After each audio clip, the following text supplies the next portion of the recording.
పరలోక సింహాసనాన్ని విడిచిపెట్టి భూమి మీదకొచ్చిన ప్రభువును చూడండి. మన నిమిత్తమై ఉపవాసముండి ప్రార్థన చేసిన ఆ ప్రభువును చూడండి. ఆ ప్రభు మనల్ని క్షమించటం కొరకు, మనల్ని రక్షించటం కొరకు ఆ ప్రభువు పడిన శ్రమను చూడండి. మన నిమిత్తమై కొరడాలతో కొట్టబడి సిలువలో ప్రాణత్యాగం చేసిన ఆ ప్రభువుని ఇంకెప్పుడు తెలుసుకుంటాం? మిత్రమా, ఈరోజైనా సరే మనం మన పాపాన్ని ఒప్పుకుందాం. ఎన్నాళ్ళు ప్రభువును ఏడిపిద్దాం? ఎన్నేళ్ళు అబద్ధాలతో, ఎన్నేళ్ళు పాపపు జీవితంతో మనము జీవిద్దాం?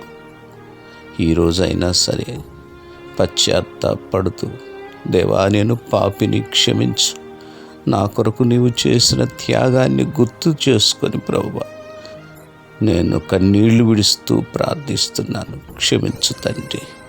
మీరిచ్చిన రక్షణ నేను పొందుకుంటానని ప్రభు పాదాల మీద పడి అడుగుదాం.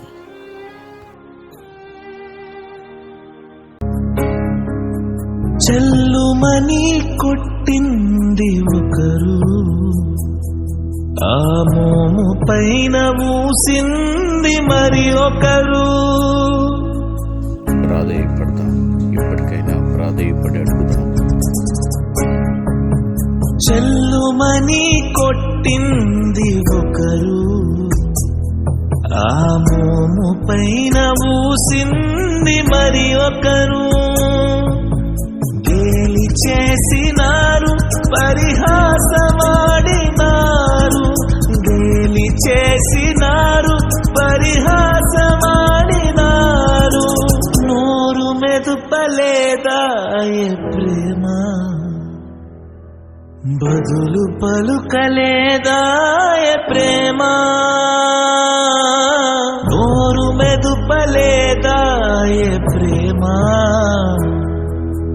బదులు పలుకలేదాయే ప్రేమ. ఎవరి కోసమో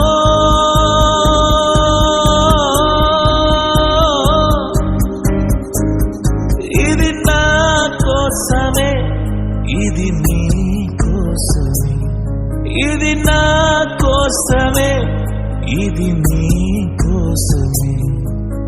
సిలువలో సాగింది మనసు మార్చుకోవడానికి ప్రయత్నిద్దాం. కరుణామయుని దయగల పాత్ర, సిలువలో సాగింది యాత్ర. కరుణామయుని దయగల పాత్ర.